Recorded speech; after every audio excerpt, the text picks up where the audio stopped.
रामपुर, एक शांत गांव जो पुरानी पहाड़ियों के बीच बसा था, एक राज के साये में जीता था। जंगल के किनारे एक पुराना काई लगा कुआं, जिससे सब दूर रहते थे। गांव वाले उसे श्रापित कुआं कहते थे। उनका मानना था कि उसमें पानी नहीं, बल्कि सदियों का दुख और फुसफुसाई हुई त्रासदियां भरी हैं। यहां तक कि जानवर भी उसकी ठंडक से बचते थे और बच्चों को भी उसके टूटे फूटे पत्थरों के पास खेलने से मना किया जाता था, जैसे कि उसके आसपास की हवा में ही कोई चेतावनी हो। वह कुआं झात और अज्ञात के बीच एक सीमा की तरह खड़ा था। उसकी खामोश मौजूदगी रामपुर पर एक लंबी अटूट छाया डाल रही थी।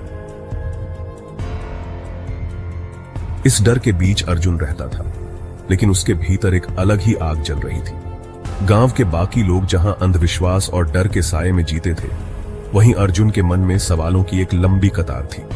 वह हर उस बात को समझना चाहता था जिसे लोग बस मान लेते थे। एक बेचैन 18 साल का लड़का जो उन बातों पर सवाल उठाता था जिन्हें दूसरे आंख बंद करके मान लेते थे। अर्जुन के सवाल कभी कभी गांव के बुजुर्गों को असहज कर देते थे, लेकिन वह रुकता नहीं था। उसके लिए हर कहानी, हर अफवाह एक नई खोज की शुरुआत थी। जबकि उसके दोस्त रोहन और समीर कुएं की कहानी से कांपते थे, अर्जुन को उसमें एक सुलझने वाली पहेली दिखती थी। उसके दोस्तों की आंखों में डर था, लेकिन अर्जुन की आंखों में जिज्ञासा की चमक थी। वह जानता था कि डर को समझे बिना उससे पार पाना नामुमकिन है। उसके माता पिता ने उससे गुजारिश की कि वह अतीत को छोड़ दे और अपने भविष्य पर ध्यान दे। वे चाहते थे कि अर्जुन भी बाकी बच्चों की तरह साधारण जीवन जिए, लेकिन अर्जुन के लिए यह मुमकिन नहीं था। उसके मन में हमेशा यह सवाल रहता कि आखिर गांव के लोग इतने डरे हुए क्यों हैं। लेकिन अर्जुन का मानना था कि सच्चाई को समझना ही उनकी विरासत का सही सम्मान है। वह जानता था कि अगर वह इन रहस्यों को नहीं सुलझाएगा तो शायद कभी चैन से नहीं रह पाएगा। उसके लिए अपने पूर्वजों की यादों और गांव की परंपराओं को समझना, उनका सम्मान करना था। अपने परिवार के लिए प्यार और सच्चाई की अपनी जरूरत के बीच फंसा अर्जुन कुएं के रहस्य को उजागर करने का फैसला करता है। वह जानता था कि यह रास्ता आसान नहीं होगा, लेकिन उसकी जिज्ञासा और साहस उसे आगे बढ़ने के लिए मजबूर करते थे। उसके लिए श्राप एक बीमारी थी और डर उसका लक्षण। अर्जुन मानता था कि अगर वह इस डर की जड़ तक पहुंच गया तो गांव को भी इस बोझ से मुक्त कर सकता है। उसकी खोज सिर्फ जवाबों के लिए नहीं थी, बल्कि अपने गांव को एक ऐसे डर से आजाद करने के लिए थी जिसने पीढ़ियों से राज किया था। अर्जुन जानता था कि अगर वह सच्चाई सामने लाएगा तो शायद गांव के लोग भी अपने डर से बाहर निकल पाएंगे। उसकी जिज्ञासा अब सिर्फ उसकी नहीं रही, बल्कि पूरे गांव की उम्मीद बन गई थी। अर्जुन के लिए यह सफर खुद को और अपने गांव को जानने का था। एक ऐसा सफर जिसमें हर सवाल के पीछे छुपा था एक नया उजाला। सबसे डरावनी कहानी भूतिया बारात की थी।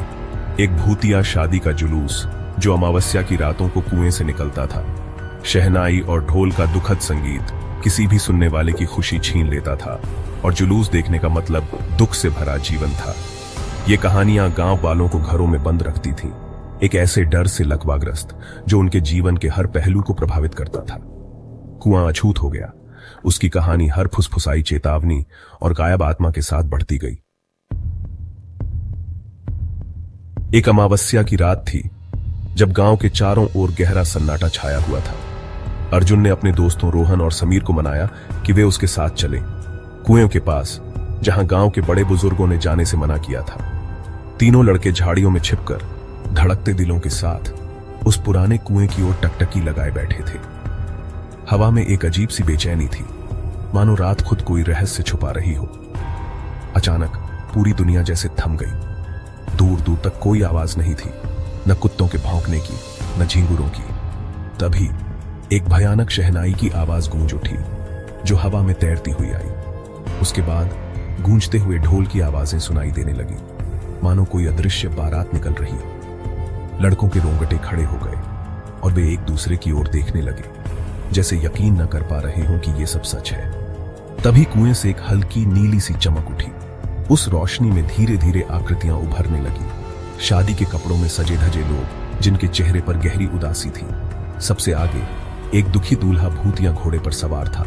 उसके पीछे दुल्हन और बाराती, सबके सब धुंधले और पारदर्शी।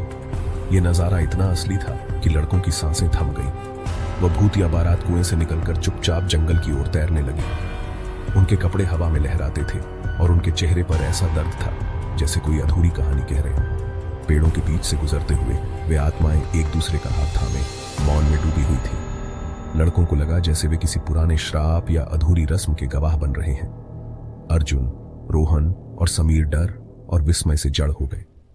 उनकी आंखें खुली की खुली रह गईं और वे तब तक देखते रहे जब तक आखिरी आत्मा पेड़ों में गुम नहीं हो गई।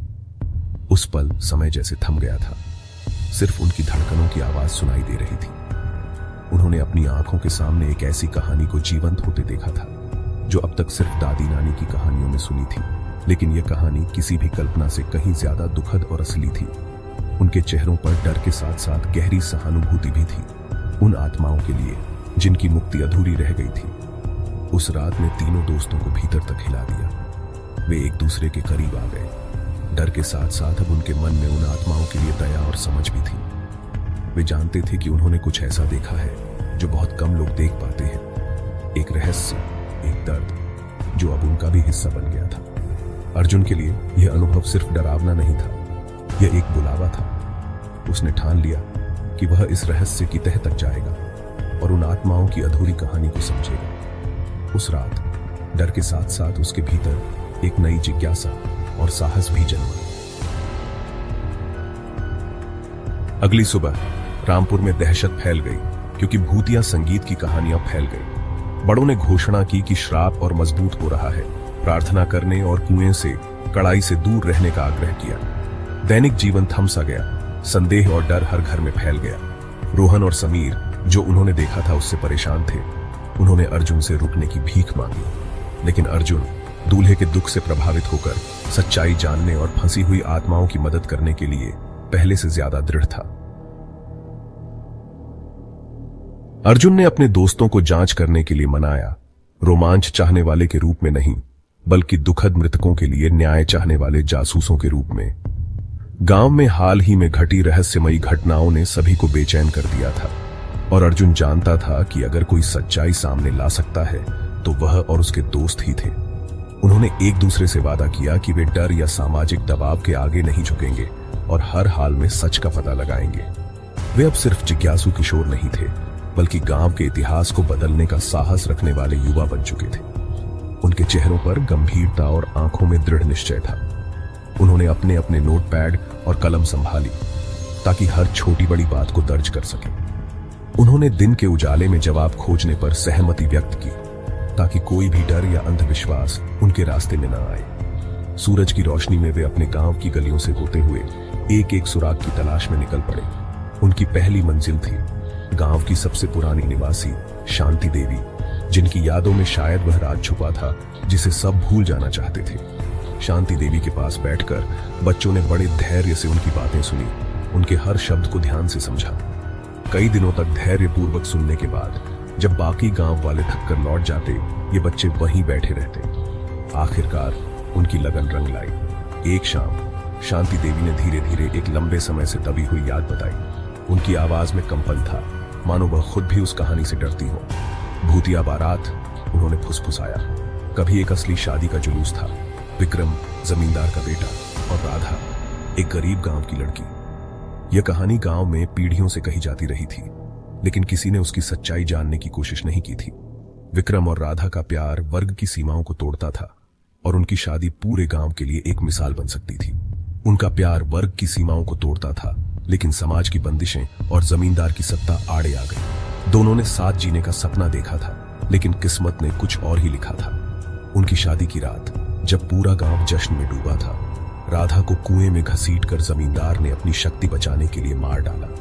यह घटना इतनी भयानक थी कि गांव के लोग आज भी उस कुएं के पास जाने से डरते हैं। कुएं का श्राप एक झूठ था जिसे जमींदार ने खुद फैलाया था ताकि कोई उस रात की सच्चाई न जान सके। यह कहानी गांव में डर और रहस्य का कारण बन गई और असल अपराध छिपा रहा। लोगों ने भूतिया जुलूस की कहानियां गढ़ी ताकि असली गुनहगार को कोई न पहचान सके। भूतिया जुलूस प्यार और नुकसान की एक याद थी जो हर साल गांव के लोगों को डराती रही। लेकिन अब इन बच्चों ने सच्चाई की परतें खोलनी शुरू कर दी थी। सच्चाई पीढ़ियों से डर के नीचे दबी हुई थी, लेकिन अब वह उजागर होने के करीब थी। अर्जुन और उसके दोस्तों ने ठान लिया था कि वे इस रहस्य को पूरी तरह सुलझाए बिना पीछे नहीं हटेंगे। शांति देवी की कहानी ने कुएं के असली श्राप का खुलासा किया। आत्माएं नहीं बल्कि अन्याय और दुख। विक्रम की बारात दुख की कहानी बन गई और राधा की आत्मा फंसी रही, उसे शांति नहीं मिली। जमींदार के धोखे ने रामपुर के भाग्य को आकार दिया था, त्रासदी को अंधविश्वास में बदल दिया था।